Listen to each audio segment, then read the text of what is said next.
Hello students, welcome back to my channel. फिर से मैं हाजिर हूँ एक नए चैप्टर के साथ जो कि क्लास 10 का है, जिसका नाम है carbon and it's compounds.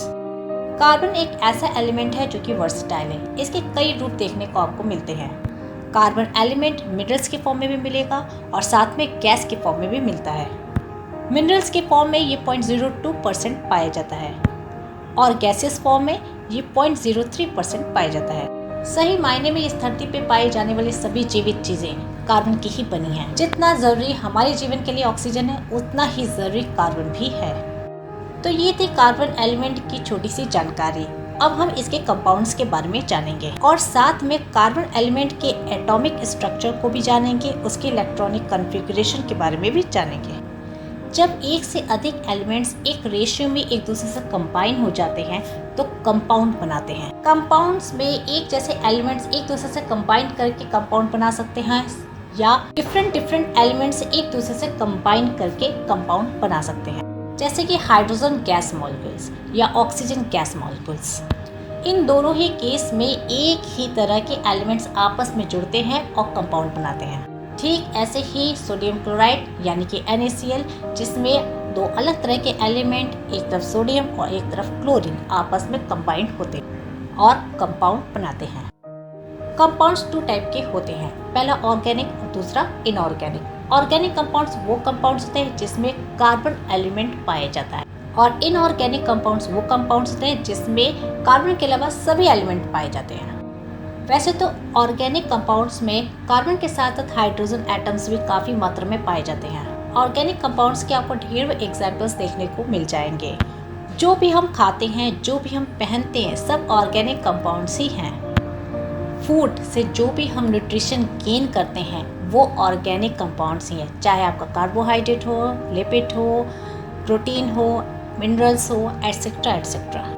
Plants, animals सब ऑर्गेनिक कंपाउंड ही हैं। और फ्यूल जैसे कि पेट्रोलियम, कोल, ये सभी ऑर्गेनिक कंपाउंड्स के ही एग्जाम्पल हैं। ऑर्गेनिक मैटर के डिकम्पोजिशन के बाद कई सालों बाद ये फ्यूल में चेंज हो जाते हैं, जैसे कि पेट्रोलियम, मीथेन, बायोगैस। जब भी 2 से अधिक एलिमेंट्स के एटम एक दूसरे से कंबाइन होते हैं और कंपाउंड बनाते हैं, तब उनके बीच में कोई ना कोई बॉन्ड बनता है। ये आयनिक बॉन्ड भी हो सकता है और कोवेलेंट बॉन्ड भी हो सकता है। आयनिक बॉन्ड में एक एटम इलेक्ट्रॉन देता है, वहीं दूसरा एटम इलेक्ट्रॉन लेता है। वहीं कोवेलेंट बॉन्ड में कोई भी एटम न इलेक्ट्रॉन लेता है न ही इलेक्ट्रॉन देता है, बल्कि दोनों एटम इलेक्ट्रॉन्स को शेयर करते हैं, यानी कि न तेरा न मेरा। यहाँ पे दोनों एटम्स इलेक्ट्रॉन्स को शेयर करेंगे और दोनों ही यूज करेंगे। किसी भी एटम का इलेक्ट्रॉन्स लेना या देना या शेयर करना डिपेंड करता है उस एटम के आउटरमोस्ट शेल पर। उस शेल में कितने इलेक्ट्रॉन्स हैं और कितने इलेक्ट्रॉन्स वो ले या दे या वो शेयर करे, ताकि उसका ऑक्टेट पूरा हो जाए। एटम के हर एक शेल में नंबर ऑफ इलेक्ट्रॉन्स की संख्या निश्चित होती है और जब तक वो संख्या पूरी नहीं हो जाती है तब तक एटम एक्टिव बना रहता है और किसी अलग एलिमेंट से रिएक्ट करके कंपाउंड बनाता है। कार्बन एटम केवल कोवेलेंट बॉन्ड बनाता है, ना कि आयनिक बॉन्ड। इसके पीछे कारण ये है कि उसके लिए इलेक्ट्रॉन्स को देना या लेना आसान नहीं होता है, बल्कि शेयरिंग करना उसके लिए ज़्यादा आसान होता है। अगर कार्बन के एटॉमिक स्ट्रक्चर को देखें तो उसके आउटर मोस्ट शेल में केवल 4 इलेक्ट्रॉन्स होते हैं, जिसे कंप्लीट करने के लिए उसे और 4 इलेक्ट्रॉन्स की ज़रूरत होती है। अगर कार्बन अपने आउटर शेल को पूरा करने के लिए किसी दूसरे एटम से 4 इलेक्ट्रॉन्स लेता है तो उन एक्स्ट्रा इलेक्ट्रॉन्स को बैलेंस करने के लिए प्रोटॉन, जो कि कार्बन के न्यूक्लियस में मौजूद है, उस पर प्रेशर ज़्यादा बढ़ जाता है कि वो 4 इलेक्ट्रॉन्स को होल्ड कर सके। क्योंकि एटम में नंबर ऑफ इलेक्ट्रॉन्स और नंबर ऑफ प्रोटॉन्स बराबर होते हैं, जिससे कि एटम स्टेबल बना रहता है और प्रोटॉन इलेक्ट्रॉन्स को बैलेंस किए रहता है। बट एक्स्ट्रा इलेक्ट्रॉन्स आ जाने के बाद प्रोटॉन के ऊपर प्रेशर ज़्यादा बढ़ जाता है और अगर कार्बन इलेक्ट्रॉन्स देता है तो उन 4 इलेक्ट्रॉन्स को बाहर निकालने के लिए बहुत ज़्यादा मात्रा में एनर्जी की ज़रूरत पड़ेगी, जो कि मुश्किल है। इसलिए कार्बन के लिए शेयरिंग करना बहुत ही आसान होता है। इलेक्ट्रॉन्स की शेयरिंग ही कोवेलेंट बॉन्डिंग कहलाती है। जिसमें दो एटम्स इलेक्ट्रॉन शेयर करते हैं और नोबल गैस के इलेक्ट्रॉनिक कॉन्फ़िगरेशन को अटेन कर लेते हैं। जब भी दो एटम्स के बीच में 2 नंबर ऑफ इलेक्ट्रॉन्स यानी 1 पेयर ऑफ इलेक्ट्रॉन्स की शेयरिंग होती है तब हम इसे सिंगल कोवेलेंट बॉन्ड कहते हैं। इसी तरह से जब एटम्स के बीच में 4 इलेक्ट्रॉन्स यानी 2 पेयर्स ऑफ इलेक्ट्रॉन्स की शेयरिंग होती है तब हम इसे डबल कोवेलेंट बॉन्ड कहते हैं। बस इसी तरीके से ट्रिपल कोवेलेंट बॉन्ड भी होता है। विथ एग्जांपल्स आपके सामने हैं। जो भी डायग्राम आपके सामने है इसमें एटम्स में इलेक्ट्रॉन की शेयरिंग हो रही है। एटम्स आपस में जुड़ के मॉलिक्यूल्स बनाते हैं। इलेक्ट्रॉन्स को डॉट से या क्रॉस से डिनोट कर सकते हैं। कोवेलेंट बॉन्ड आयनिक बॉन्ड से काफी वीक बॉन्ड होता है, जिस वजह से इन मॉलिक्यूल्स का मेल्टिंग पॉइंट और बॉइलिंग पॉइंट काफी लो होता है। आयनिक कंपाउंड की तरह कोवेलेंट कंपाउंड कोई आयंस नहीं देते, इन पे कोई चार्ज नहीं होता, जिस वजह से ये पुअर कंडक्टर ऑफ इलेक्ट्रिसिटी होते हैं। कार्बन एटम की सबसे बड़ी प्रॉपर्टी ये होती है कि ये आपस में आसानी से जुड़ते हैं और लंबी लंबी चेन बना लेते हैं, जिसे हम कैटिनेशन कहते हैं। कार्बन टेट्रावैलेंट होते हैं। कार्बन के सबसे बाहरी शेल में केवल 4 इलेक्ट्रॉन्स पाए जाते हैं। उस शेल को कंप्लीट करने के लिए उन्हें और 4 इलेक्ट्रॉन्स की ज़रूरत होती है, जिसे वो दूसरे कई एटम से इलेक्ट्रॉन शेयर करके आसानी से पूरा कर लेते हैं और टेट्रावैलेंट बन जाते हैं। कार्बन एटम के लिए आसान इसलिए होता है क्योंकि कार्बन एटम बहुत ही छोटा एटम होता है और आउटर मोस्ट शेल न्यूक्लियस के काफ़ी नज़दीक होने की वजह से न्यूक्लियस एक्स्ट्रा इलेक्ट्रॉन यानी कि शेयर्ड इलेक्ट्रॉन्स को बहुत ही स्ट्रांगली होल्ड की रहती है, जिससे कि कार्बन एक स्टेबल टेट्रावैलेंट कंपाउंड बना पाता है। देखिए यहाँ पे मीथेन मॉलिक्यूल का एक एग्जाम्पल दिया गया है, जिसमें कार्बन 4 हाइड्रोजन एटम के साथ कोवेलेंट बॉन्ड बनाता है। अब हम जानेंगे कार्बन के एलोट्रॉप्स के बारे में। अब तक हमने कार्बन के केमिकल स्ट्रक्चर को जाना। कार्बन कुछ और रूपों में भी पाए जा सकते हैं, जिनकी केमिकल प्रॉपर्टीज तो सेम होती है क्योंकि वो सभी के सभी कार्बन से मिलकर बनते हैं, बट फिजिकली वो कुछ अलग रूपों में भी पाए जाते हैं, जो कि कार्बन के एलोट्रॉप्स कहलाते हैं, जो कि क्रिस्टलाइन और एमोर्फस फॉर्म में पाए जाते हैं। क्रिस्टलाइन फॉर्म का एग्जाम्पल है डायमंड और ग्रेफाइट। डायमंड में सभी कार्बन एक दूसरे के साथ कोवेलेंट बॉन्ड बनाते हुए 3D स्ट्रक्चर बनाते हैं। सभी कार्बन एक दूसरे के साथ टेट्रावैलेंसी दिखाते हैं। ग्रेफाइट में सभी कार्बन एक दूसरे के साथ जुड़ के लेयर बनाते हैं। ये सभी लेयर एक दूसरे से जुड़े होते हैं। ग्रेफाइट की सबसे बड़ी प्रॉपर्टी ये होती है कि ये नॉन मेटल कार्बन एटम से मिलकर बनने के बावजूद भी ये मेटल की तरह गुड कंडक्टर ऑफ इलेक्ट्रिसिटी होता है। यानी कि ग्रेफाइट एक ऐसा नॉन मेटल है जो कि गुड कंडक्टर ऑफ इलेक्ट्रिसिटी होता है, जो कि एक मेटल की प्रॉपर्टी होती है। एमोर्फस फॉर्म में जनरली कुछ फ्यूल आते हैं जो कि कार्बन से बने होते हैं। हाइड्रोकार्बन, जैसा कि नाम से आपको पता चल रहा है, वो कंपाउंड जिसमें कार्बन के साथ साथ हाइड्रोजन मौजूद हो। हाइड्रोकार्बन्स 2 टाइप्स के होते हैं, सैचुरेटेड और अनसैचुरेटेड। दोनों में डिफरेंस की वजह नंबर ऑफ बॉन्डिंग्स होती है। मतलब कि सैचुरेटेड हाइड्रोकार्बन वो कंपाउंड होते हैं जिनमें केवल सिंगल बॉन्ड पाया जाता है, वहीं अनसैचुरेटेड हाइड्रोकार्बन वो कंपाउंड होते हैं जिसमें डबल और ट्रिपल कोवेलेंट बॉन्ड पाए जाते हैं। सैचुरेटेड हाइड्रोकार्बन का एग्जाम्पल होगा एल्केन, जिसका एक केमिकल फॉर्मूला भी होता है। ये उन सभी कंपाउंड के लिए सेम होता है जो कि एल्केन ग्रुप में आते हैं, जैसे कि मीथेन, प्रोपेन। इसी तरीके से अनसैचुरेटेड हाइड्रोकार्बन के भी एग्जाम्पल दिए गए हैं, जो कि एल्कीन और एल्काइन है, जिनका अपना अपना केमिकल फॉर्मूला भी है। एल्कीन में डबल कोवेलेंट बॉन्ड पाए जाते हैं, वहीं एल्काइन में आने वाले सभी कंपाउंड ट्रिपल बॉन्ड बनाते हैं। सैचुरेटेड और अनसैचुरेटेड हाइड्रोकार्बन्स के कुछ एग्जाम्पल्स आपके सामने दिए गए हैं, जिनमें सभी कार्बन्स इलेक्ट्रॉन शेयर कर रहे हैं और कंपाउंड बना रहे हैं। कभी कभार कार्बन आपस में जुड़ के काफ़ी कॉम्प्लेक्स स्ट्रक्चर भी बनाते हैं। कभी कार्बन एटम एक दूसरे से जुड़कर एक चेन बना लेते हैं, तो हम इसे चेन स्ट्रक्चर कहते हैं। कभी कभार ये ब्रांच बना लेते हैं, तो इनको हम ब्रांच्ड कहते हैं। तो कभी ये गोल बन जाते हैं, तब हम इन्हें साइक्लिक कहते हैं।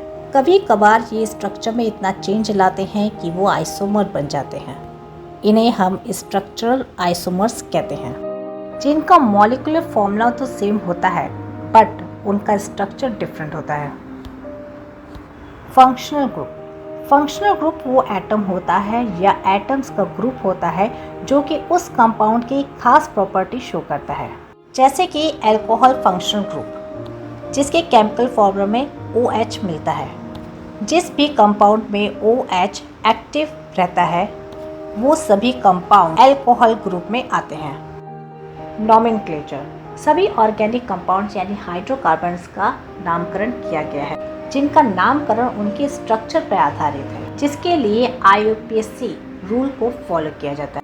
इतने ढेर सारे ऑर्गेनिक कंपाउंड्स हैं जिनको नाम देना भी बहुत ज़रूरी है, तभी इनकी स्टडी की जा सकती है। इनके नॉमेनक्लेचर में कभी प्रीफिक्स तो कभी सफिक्स यूज़ किए जाते हैं, जैसा कि आप एल्केन, एल्कीन और एल्काइन के केस में देख सकते हैं। इन सभी नेम्स के लास्ट में कुछ चेंज लाया गया है जो कि उस पर्टिकुलर फंक्शनल ग्रुप को बताता है। यहाँ पे आपके सामने एक लिस्ट है जिसमें लगभग 7 फंक्शनल ग्रुप दिए गए हैं।